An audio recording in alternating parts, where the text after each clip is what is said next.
السلام عليكم ورحمة الله وبركاته حبايبي واخواتي، وحشتوني جدا. طبعا كلنا زهقنا من موضوع كهرباء، دي حقيقة. يعني احنا كجماهير اهلي زهقنا من موضوع كهرباء، ان هم ما بيقولوا ان كهرباء هيشارك بداية من الماتش المصري اللي فات، وفي الاخر كهرباء ما شاركش في مباراة ريال المصري. النهاردة عايزك تركز معايا في الفيديو اللي انت هتسمعه دلوقتي. ومن ناحية تانية في ستوري للاعب محمود عبد المنعم كهربا كاتب فيها ان هو ماسك حديد، وكاتب فيه لودنج اللي هو جاري التحميل. ومن ناحية تانية الفيديو اللي انت هتسمعه من ناحية الاعلامي سيف زاهر. ومن ناحية تانية هقول لك على تصريحات بعد الفيديو. بس قبل ما ابتدي الفيديو عايزك تجهز المشروب بتاعك عشان خاطر تركز معايا في الكلام اللي هيتقال دلوقتي. ومن ناحية تانية ما تنساش تصلي على سيدنا محمد عليه افضل الصلاة والسلام. ونبتدي نقول بسم الله الرحمن الرحيم.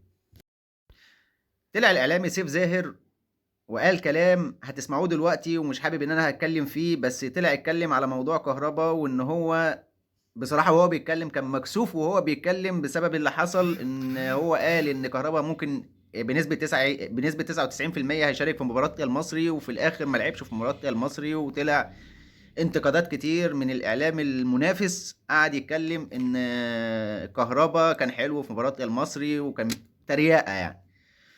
فسيف زاهر النهارده قال الخلاصه في حوار كهربا.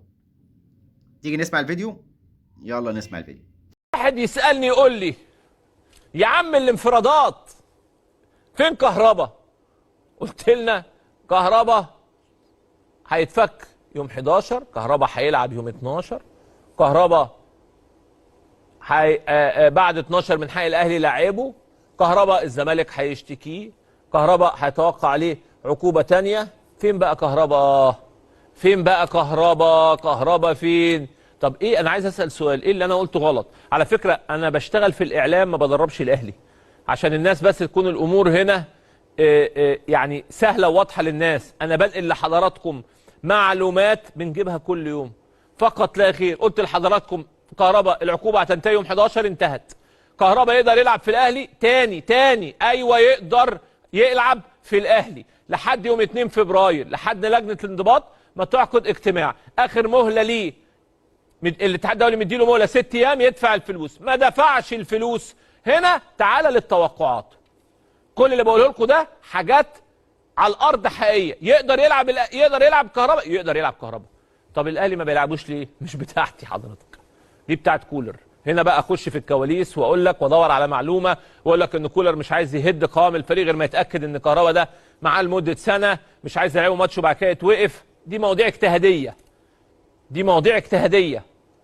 طيب بعد كده هيحصل ايه؟ قلت لحضرتك امبارح مديله 6 ايام. اما سالنا الناس بره وجوه قالوا لنا كده، بعد ال6 ايام في لجنه انضباط يوم 2. ده القرار الاسرع في تاريخ الاتحاد الدولي. القرار الاسرع كان المفروض الامور تطول، ادوا ميعاد على طول. كويس، يوم 2 هيدوا عقوبه من 6 شهور ل 8 شهور. فريق دفاع كهربا او الناس اللي مع كهربا قال لك لا، كهربا هيقدم استئناف ويلعب 7 8 9 شهور، هياخد نفس. ده معسكر كهربا، ده معسكر كهربا. المعسكر الثاني بيقول لك لا، يوم 2 هتتوقف 6 او 8 شهور. ايه المشكله الكبيره؟ انك لو خدت 6 و8 شهور، ودي اللي كله اتفق عليها بقى، مش معسكرات، لو خدت عقوبه هتطبق عليه العقوبه حتى لو دفعت. فلو اخد 8 شهور مش هيلعب 8 شهور. هنا هتبقى الامور مختلفه تماما. في النهايه كهربا هتدفع. انا ما اعرفش هو بيفكر في ايه او بيحسب ازاي. هتدفع. الاهلي مش هيدفع غير المبلغ اللي هو قال عليه السنه، والاهلي مش طرف في القصه، فالامور واضحه. كل ما بتطول الموضوع كل ما الفلوس بتزيد. طيب كهربا بيفكر في ايه؟ والله العظيم ما اعرف، ده اللي مش عندي، ولا اقدر اتوقع، ولا اقدر اعرف بيحضر ليه، ولا اي حاجه خالص. هيبعت بعد 6 ايام يقول ايه، او في نهايه المهله ما اعرفش. ايه المفاجاه اللي محضر؟ احيانا نترجم الصور او نترجم الستوريهات. اي حد كاتب ستوري بنفهم منها اي حاجه. كهربا تعالوا عيشوا معايا بقى.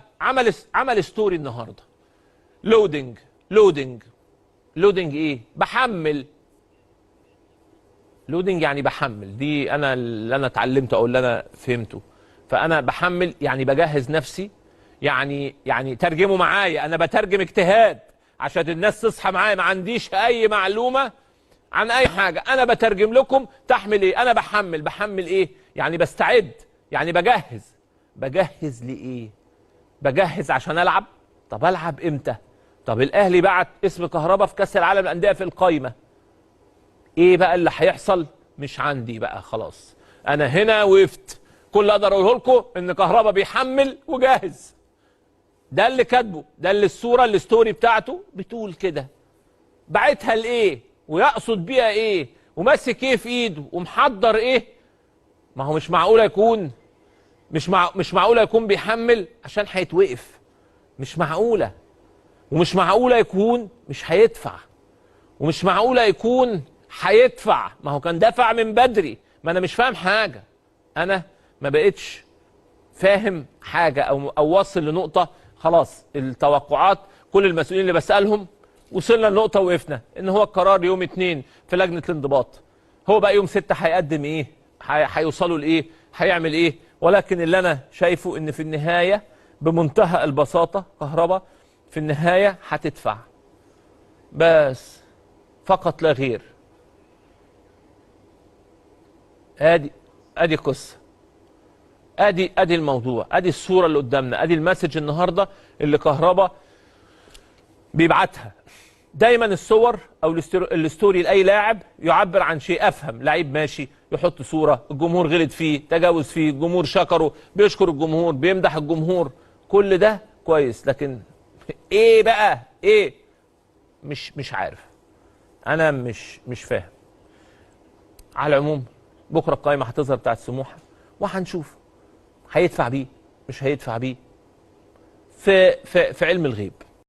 طبعا بعد اللي احنا سمعناه من الاعلامي سيف زاهر في موضوع كهربا والكلام اللي حصل، ينزل علينا اللاعب نفسه محمود عبد المنعم كهربا بستوري على انستجرام، صورة ليه اللي انا هوريها لكم دلوقتي. صورة ليه ان هو بيرفع حديد وكاتب فيها لودنج جاري التحميل او تحميل، تمام، زي ما سمعنا برضو من الاعلامي سيف زاهر. ده معناه ايه؟ معناه ان كهربا بيجهز للمباريات الجاية. ده اللي احنا شايفينه، او ده اللي احنا استنتجناه بالمعنى الاصح، او اللي انا استنتجته. يعني الموضوع فعلا داخل في الجد. بس هل هيشارك برضو ولا لا في مباراة سموحة اللي هي هتتلعب بكرة الساعة 6، الساعة 6 المغرب؟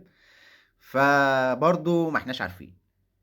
هو اللي احنا بنشوفه بيدل ان اللاعب هيشارك، بس احنا او انا مش متأكد.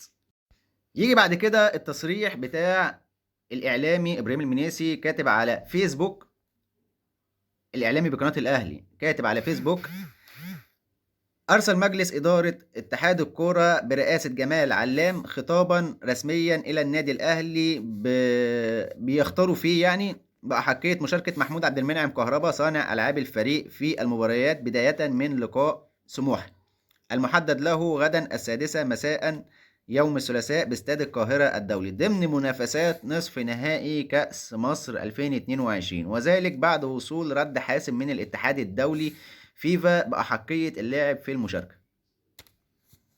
يعني واحد في النادي الأهلي قال الكلمتين دول، يعني معناه إيه؟